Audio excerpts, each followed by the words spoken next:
This all happened when I was 19. Not the best looking dude, so I've never had much luck with women, and I ended up on Tinder. I wasn't having much luck on there either until like the third month of using it, when a blonde woman named Katie messaged me. She was pretty enough that I just dismissed her as a bot. It wasn't until 3 days later that she messaged me again, which was odd because bots almost never message more than once.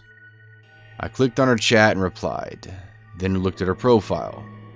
What I saw was pretty generic, but definitely wasn't a bot's profile. We'd been talking for like a month when she proposed the idea that I come see her. I was pretty reluctant as she lived nearly 8 hours from me by car. But I had to admit, I really did like her quite a bit, and I had been thinking about asking her if I could come see her for a while now. After a bit more badgering from her, I finally said that I would take the drive to see her. At this point, I had no reason to doubt that she was who she said she was. We had video chatted almost every other week, and called most days, so I assumed I'd just gotten really lucky. Things did get a little weird on the way there though. She kept messaging me, asking me where I was, and making sure I was still coming. At some point, when I took more than 30 minutes to respond, she sent me a slew of annoying texts. Admittedly, I had chalked all this up to her being nervous about me coming to see her. I was pretty nervous too, so I couldn't really blame her. I had a hard time finding the house at first. The directions she gave me were pretty confusing, and it was back through a series of gravel and dirt roads, and a large thicket of trees. It was still about midday when I came into an old-looking house. A window on the second floor was boarded up, but it didn't look abandoned, just worse for wear. Katie's red buggy that she talked about was parked in the front of the garage. I took out my phone and texted her that I was here. She only sent a smiley face in return. When I got out of my car to go knock on the door, I noticed someone was looking at me from one of the second floor windows. I found it a little creepy, but figured it was just her father or something. She had told me that he comes to stay with her every now and again, so I ignored it and knocked on her door. She answered with a smile and even gave me a kiss, which really surprised me as I followed her inside. We sat down on her couch and started talking about her plans, when I asked her about her dad. "You didn't tell me your dad was here," I said. "Was that going to be a surprise, or?" Katie looked confused, and she told me that her dad wasn't here. I still thought she was keeping up the act, and I told her that she didn't have to keep pretending, and that I'd seen him looking at me through the upstairs window. Katie went pale and said we had to get out of here now. We both ran to our cars, and when I questioned Katie, she informed me that her dad was not there, and that she'd been home alone all day until I showed up. I called the police, and while I was on the phone giving the address, Katie gasped and pointed to the window where I'd seen the guy last. He was looking at us from that same window again. Now I got a better look at him, and he seemed older and frail, almost like he hadn't eaten anything in a while. He left the window after he saw what we had saw him. The police took half an hour to show up, and the whole time Katie was crying and mumbling about how she was an idiot for not keeping her doors locked. When the police finally did show up, one started asking me and Katie questions, and the other two searched the house. They came back out a little later and told me and Katie that while they didn't find anyone, they did find that the back door was hanging open. Whoever it was had ran out into the woods, but the cops were sure the house was empty. After the cops left, Katie asked me to stay the night because she was too scared to be in the house by herself right now. I gladly did, and we slept downstairs on the couch, as Katie's bed was in the room next to the one the man had been in. Katie had also brought out the shotgun that her father had given her, but she had never used. I told her it was fine, the man's gone, but she insisted, saying she'd feel safer if we had it out, and I'm glad she did. Later that night, I was still wide awake, watching TV. Katie had somehow managed to fall asleep. From the kitchen, I heard the sound of the doorknob being turned. At this point, I wasn't even scared, I was just pissed. I flipped on the light in the kitchen and pointed the gun at the kitchen door, and there he was. The guy had been in the house before was standing on the other side of the glass door. He looked shocked, and I'm glad we had locked the door. The man unfroze and yet again ran into the woods. I woke up Katie and told her what happened and called the police yet again. When they arrived, they did a sweep of the woods and found no one. He told Katie and me that it would probably be a good idea to stay somewhere else for the night. Me and Katie said our goodbyes, and she was going to stay at her friend's house and I was going home. I left a little after Katie did, and I was on the phone with my brother telling him about what had happened. My headlights were on. As I was talking, something caught my eye. That fucking man was standing at the corner of the house just watching me. I gunned it out of there and didn't even bother calling the police again, but I did text Katie and said she was going to call them again. I don't think Katie ever went back to that house alone.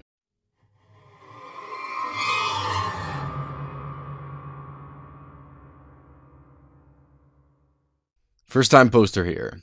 I've been spam reading stories on here for weeks now, and I'm completely obsessed with this subreddit. A post I read recently reminded me of something that happened to me and my buddy a while back. It's not as intense as some of these posts, but definitely creepy as hell. So it starts where one of our friends gets a message from a match on Tinder, but instead of being interested in him, she tells him she finds the guy in his other profile picture hot. So he reaches out to Dave, cause why not? Happy to hook a buddy up. We all thought this was a hilarious way to meet someone. So it all plays out as some Tinder dates are expected. They meet up, go for a drink, and back at his place. I remember telling him that she was a little weird, but nothing too ridiculous not to hook up with. So they start making out and then things got weird. She started getting aggressive and demanded he aggressively squeeze her breasts as hard as he can. He was weirded out by this, but went for it. But it was never enough for her. She wanted him to squeeze them so hard he hurts her, and started to get mad at him for not doing it hard enough. Anyways, he tried to, even though it was super uncomfortable, and eventually called it off, and the hookup just ended there. She wasn't happy about it, but she didn't do anything too crazy. So that was supposed to be that. He told her he wasn't interested in seeing her again. She didn't get super stalkery, but she did send him a bunch of messages, pretty much indicating she's not getting the picture. So he blocked her, and we didn't hear from her for weeks. We looked at this as just some sort of weird hookup story, and that was that. Except the weirdest and creepiest part came from there. It somehow ended up involving me. I'm in my room, and I match a girl on Tinder. When I first matched her, something felt weird. Like I felt like I recognized her. Remember, at this point, all I saw were a few pictures of her from when Dave met her. So immediately her messages are very sexually aggressive, and because my warning bells are going off, I'm not really biting. Like she went right into saying she wants to meet and bone, instead of the date she went on with Dave. And then, she messages me asking if my address is, insert my actual fucking address. So I'm fucking tripped out. I have no idea how to respond, and I'm completely creeped out that this woman knows where I live. But then I kind of realize who she is and send a few screenshots to Dave. He confirms that it's her, and then we have a few more what the fuck moments before I block her and don't respond. A bit anticlimactic, but it ended there. Didn't blow up to a full-on stalker or a murder or anything. I'm not sure if she was just trying to get to me or if she was trying to get to him through another one of his friends. It was one of the creepier encounters I've had. And reading these stories make me look back on that one with a different perspective. Instead of just a funny story, like, she had the making of a full stalker material. Or was she dangerous? Glad we didn't find out.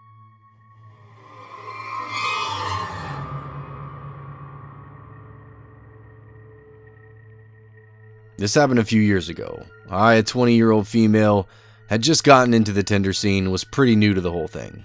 One of the first matches I had was with a guy named Zach. Not his actual name.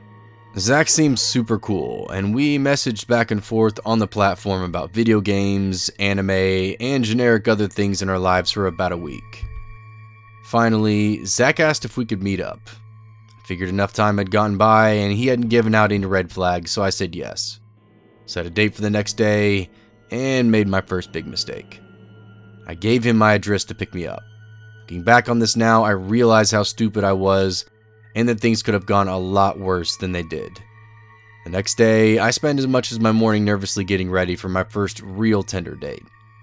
Thankfully, my roommate Sarah was home and with me and experienced the entire ordeal.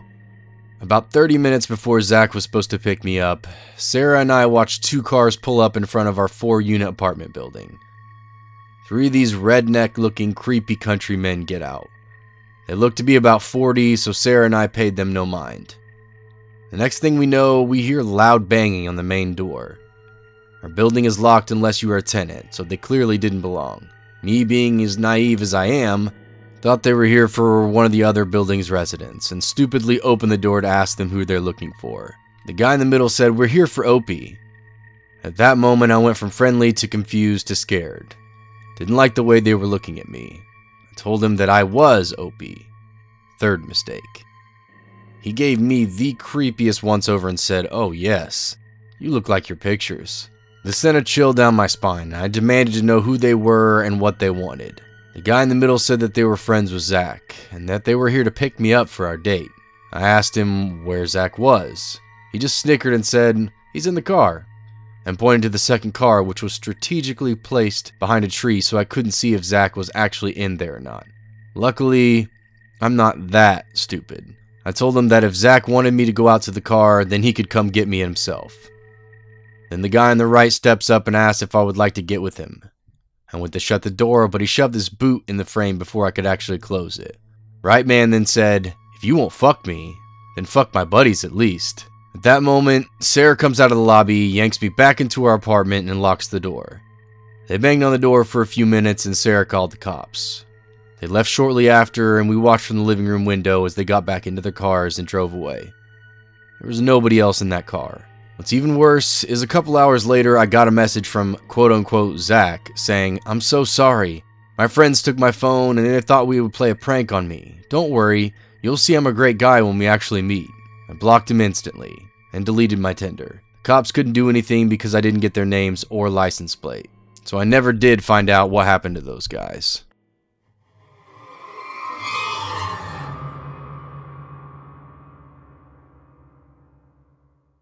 This story is nowhere near as harrowing as some of the ones I've read on here, but when I found this subreddit, I knew I wanted to share this experience here. 3 years ago, I tried Tinder for the very first time. At the time, I was 25, and while most 25-year-old women have dabbled all over Tinder or the like, I hadn't been single since I was 17. I met my ex while I was in high school. 6 years later, we got married, had a baby, and I was happy.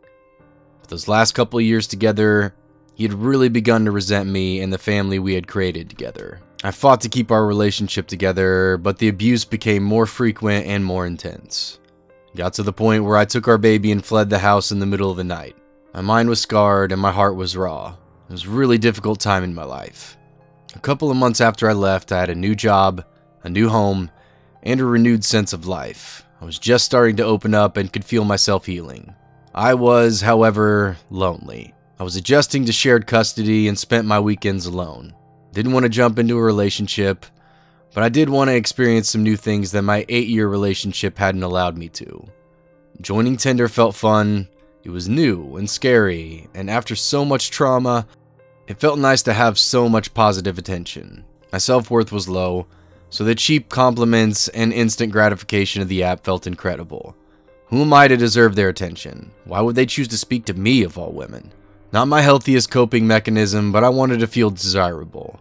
That's when I met Derek. Derek was an unassuming average guy. He was cute enough, but not so attractive that I felt self-conscious. Derek and I shared a few interests: craft beer, hiking, and he had a sense of humor that I liked. We agreed to meet up at a local restaurant. I was so nervous. It was my first date in 8 years. I donned my cutest dress, got made up, and headed out. As I waited in the restaurant, my palms were sweaty. My heart was fluttering, and I began to question myself. He arrived, and everything was really awkward at first. We ordered our first beers, and started to break the ice. As soon as the buzz of the alcohol began to hit, our conversation took off. We had relaxed in each other's company, and the rest of the date went smoothly. We joked about karaoke across town. He laughed and how he didn't like karaoke. I'm a huge fan of karaoke. While I'm no superstar, I have spent a good amount of time in choirs and can carry a tune well enough. One of my favorite rowdy weekend activities is to go into that bar and bursting out some songs with the sweet-tasted gin on my tongue. I convinced him to go with me, and we left the restaurant. We sang into the night, taking shots, flirting, and laughing. We ended the night in his truck, clumsily fumbling with each other's buttons and zippers, hearts racing with excitement. This had been what I needed. We texted back and forth more often, and soon we were talking about another date. I'd enjoyed our time together, and I liked that I didn't need a deep connection with him. It was fun, and that was it. Because my heart wasn't tangled up in feelings, he felt safe. We decided for our second date that we would go tubing down a river that runs through our town. We parked his orange truck at the end of the tubing run and took the tubes in my truck upriver. We agreed that he would zip my truck key into his pocket onto his shorts, and that he would drop me off at my truck afterwards. Bright summer heat warmed our skin, and the water felt crisp and fresh on our toes. The afternoon slipped past as we floated downriver. When we reached the bottom, we deflated our tubes and headed back to my truck. Only, when Derek reached into his pocket, his face sank. He looked at me and said, "Your key is gone."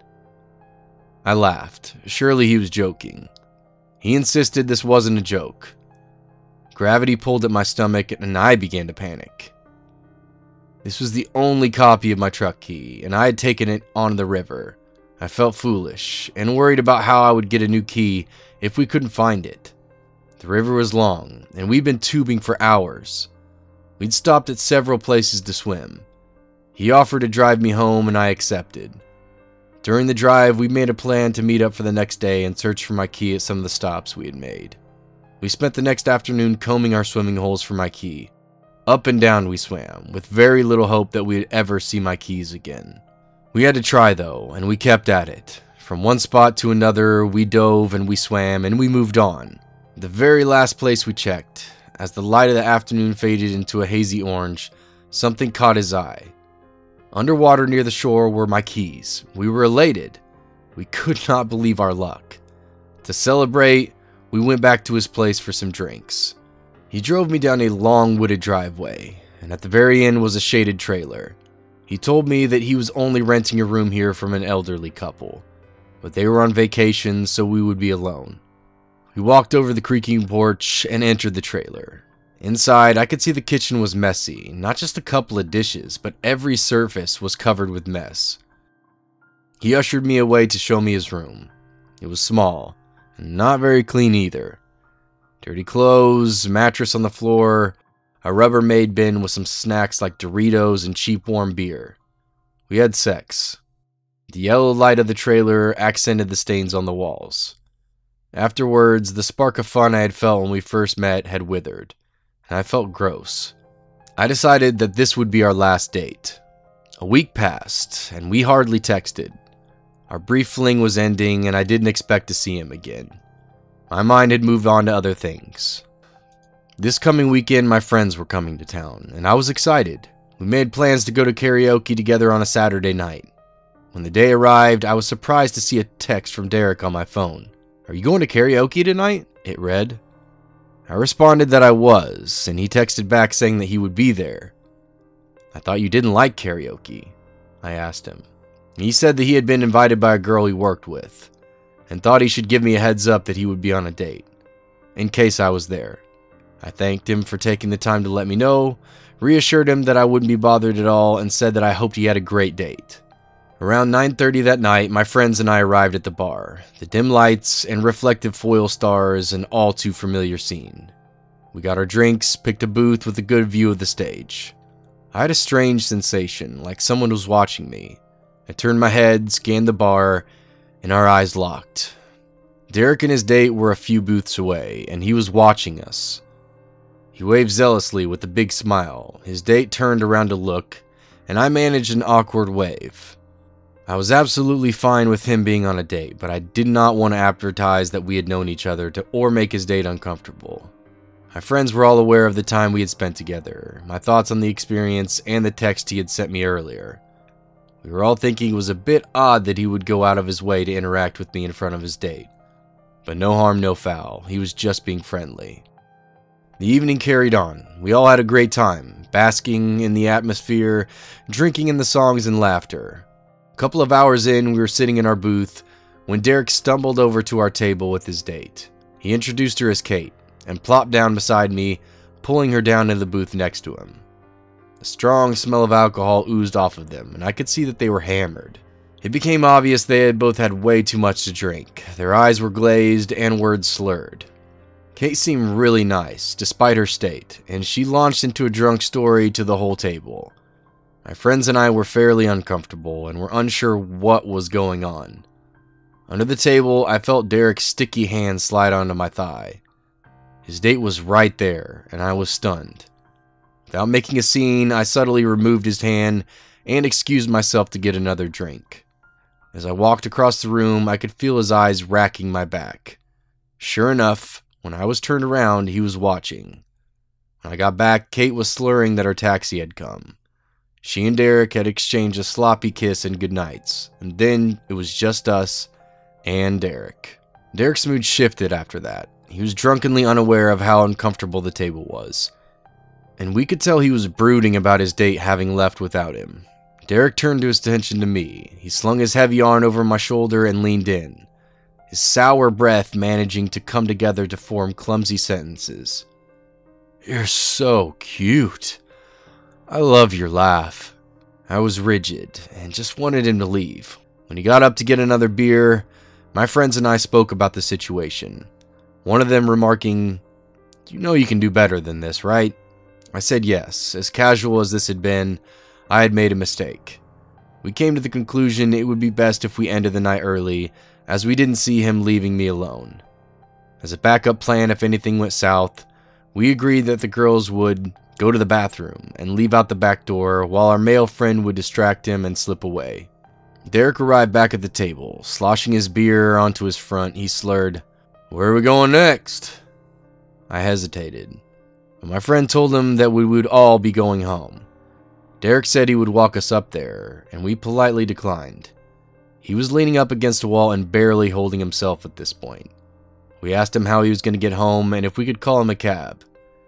Derek drunkenly pouted that he could just come to my place with me. Trying to shut him down as politely as I could, I told him that my child was there with the sitter, so I couldn't have him over. He refused a taxi and said he would just sleep in his truck. Since his eyelids were drooping, I looked at the rest of his state. It seemed reasonable that he would be able to fall asleep in his truck, and we accepted that answer. As we started to leave, he stumbled after us. We stopped and reminded him that we were going to bed. He argued again, saying that he should come with me. My friends and I locked eyes. It was time to engage with our backup plan.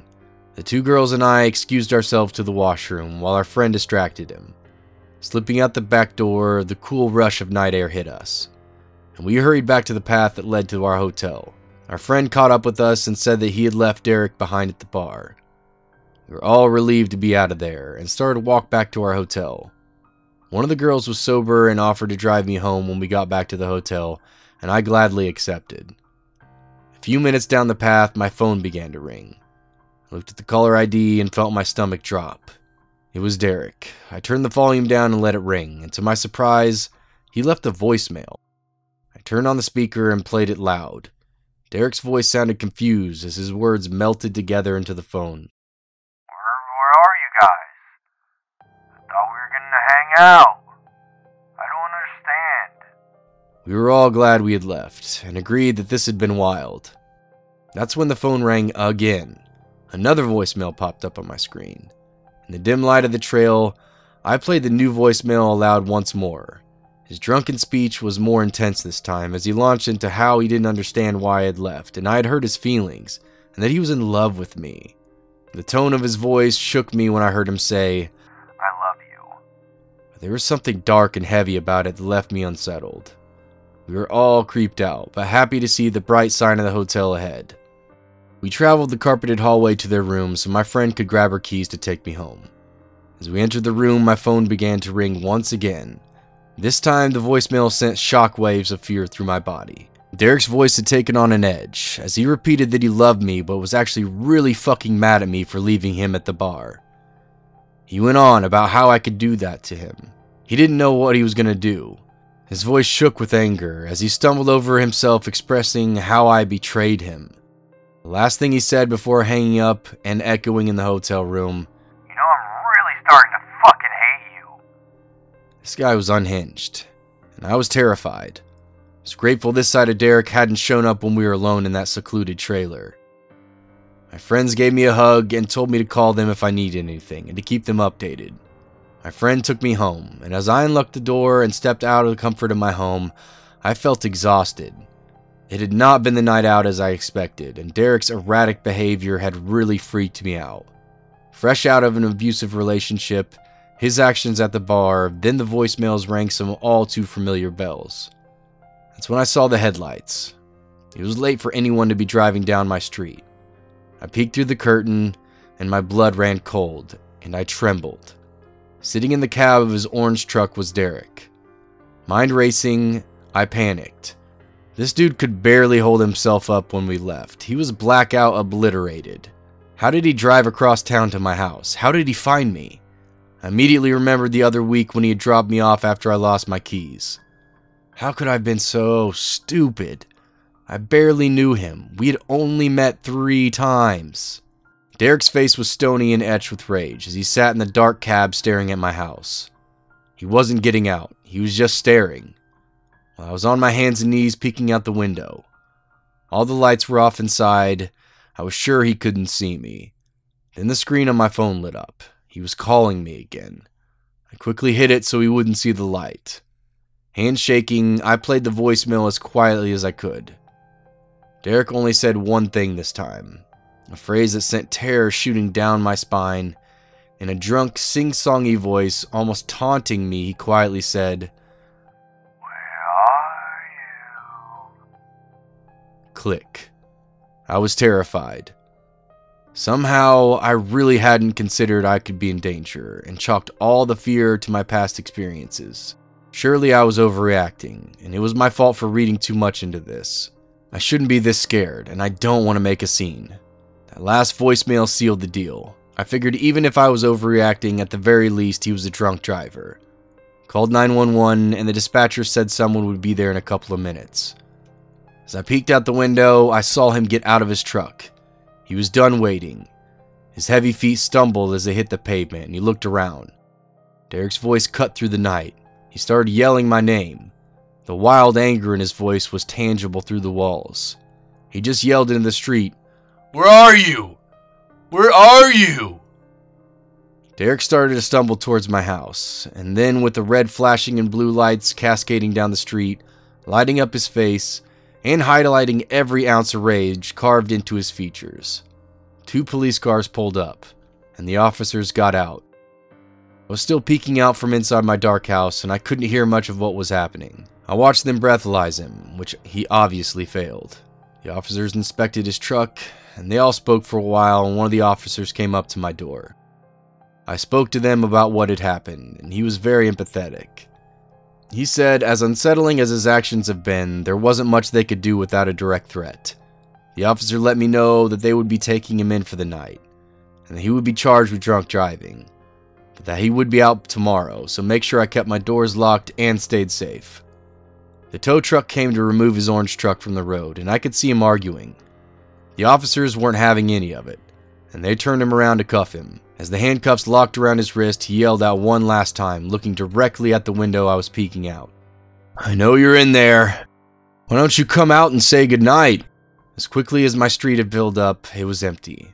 The quiet shadows of the late night swallowing the earlier chaos into nothingness. Derek texted me the next afternoon.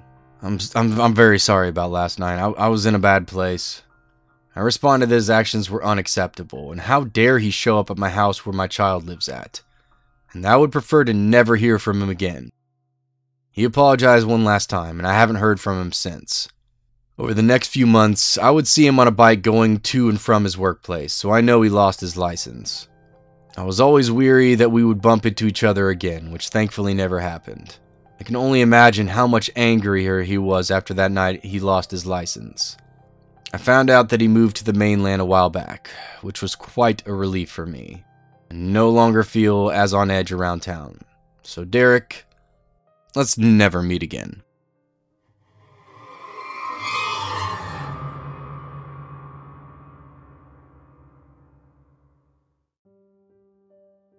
Longtime lurker here. I thought about posting my story quite a few times, but I held back because I still get creeped out thinking about it.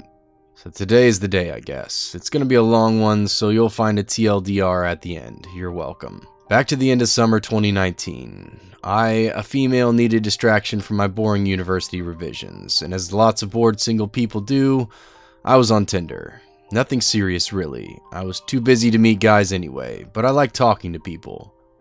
One day, I matched with a guy, and we'll call him Ted, who was also in the same university as me.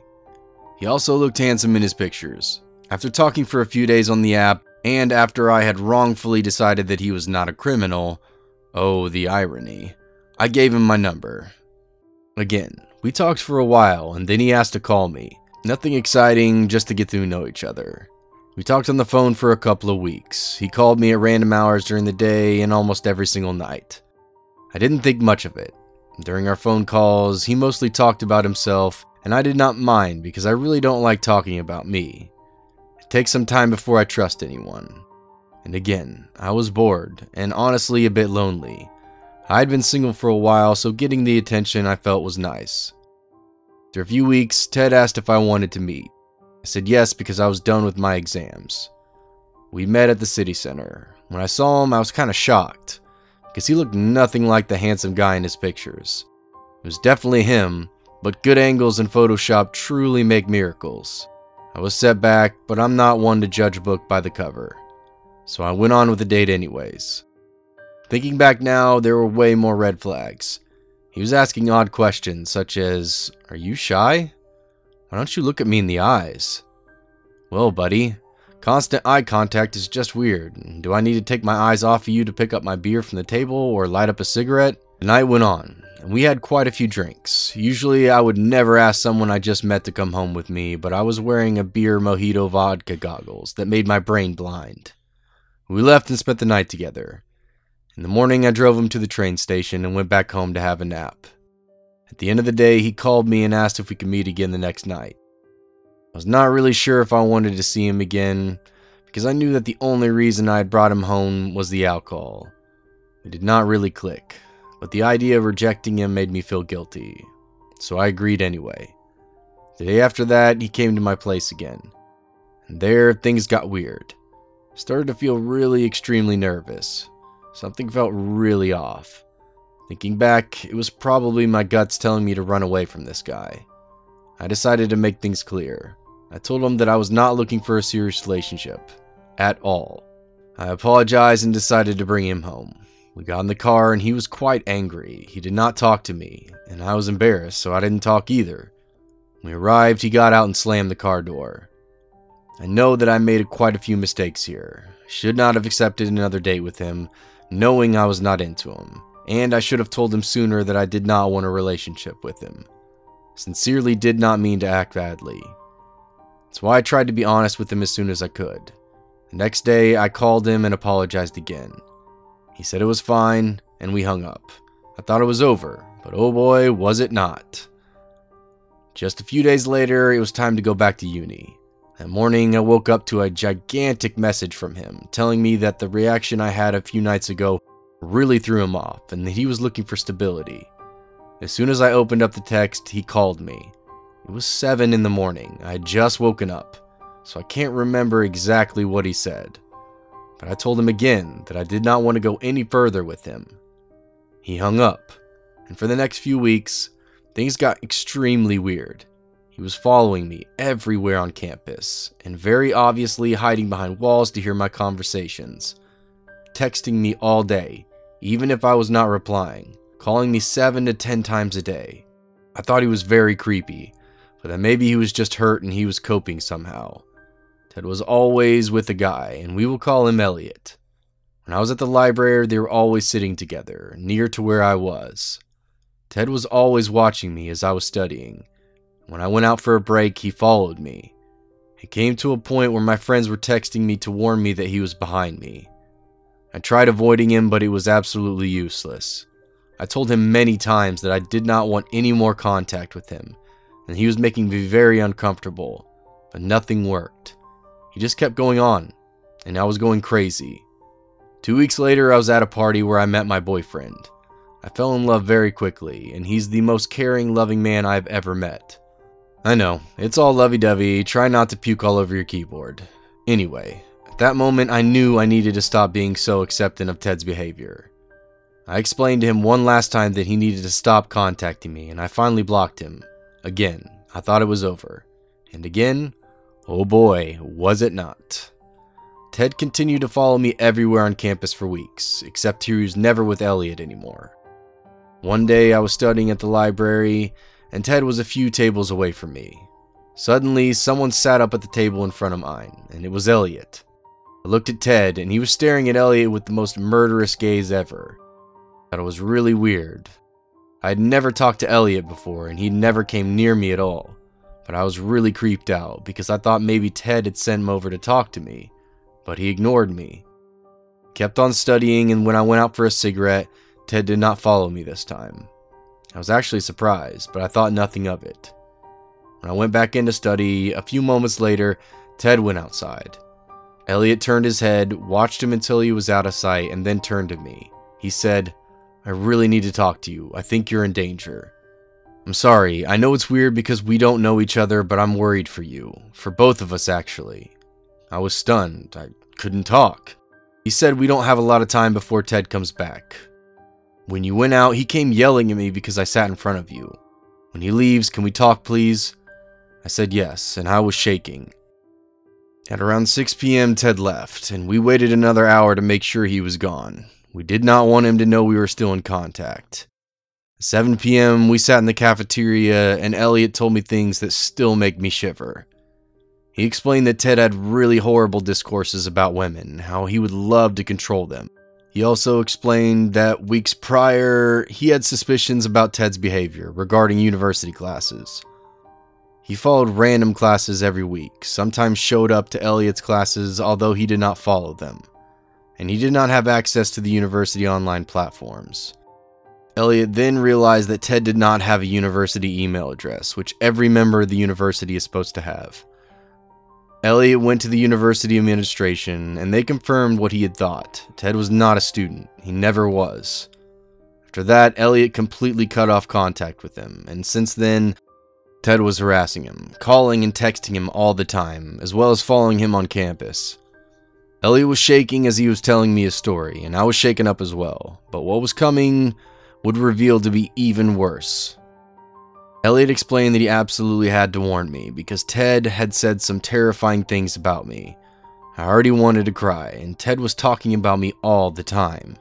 Before Elliot cut contact, it got to the point where Ted was saying that he would love to rape me, and that he knew where I lived, and he could come whenever he wanted and surprise me. That he knew where I parked my car on campus, and he could wait for me in the dark.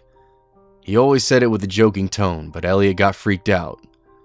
Him and I were shaking, and I had tears in my eyes. I knew Ted was a creep, but I could never imagine that it was this bad. At this point, we were near the end of the semester, but we still had a few weeks left. Elliot and I decided to take action, because we did not want to be terrified every time we were on campus. First, we contacted the university's security. Things were taken extremely seriously. One morning when I arrived, the walls were completely covered with posters with campus emergency numbers. Elliot and I were in constant contact with the chief of security, who was very concerned for the students' safety. Finally, they managed to catch Ted at the library and asked him not to come again. We also went to the police. I don't know the right term for it, but we did not file a complaint. The police only adds a note to the person's record, so that if anything ever happens to you, the police knows that you were worried in the first place. The police officer seemed worried as well. I asked him why. He told me that he was not allowed to say anything specific, but that if I ever saw Ted outside on campus, I needed to call the police without hesitation. How reassuring is that? I was nearly peeing myself. A few days later, I get a voicemail from Elliot. He's completely shaken up. He tells me that he knows things he's not supposed to know. Apparently, Ted is mentally sick, and he's regularly arrested and locked up in mental hospitals. He's a drug addict and an alcoholic and has violent tendencies. He's already accused of attempted rape and lives off invitality insurance, which explains why he has so much time on his hands to come to university. I would have never guessed when I met him. Later, I contacted one of my acquaintances who works in the police. They were not supposed to, but they confirmed everything. After that, things calmed down. Ted was still coming on campus, but he kept a low profile. He was not following us anymore. It was finally the end of the semester, and I went away for a few weeks, and I never set a foot on campus. I felt relieved. When spring semester started, Ted was still there. Not following, but watching closely. And I was freaked out all over again. But then COVID hit, and since then all of our courses are online. I have not seen Ted again. I don't know if he's still creeping on people or if he's now officially a student. When I think of him, I'm still shaky. I just never hope to run into him again.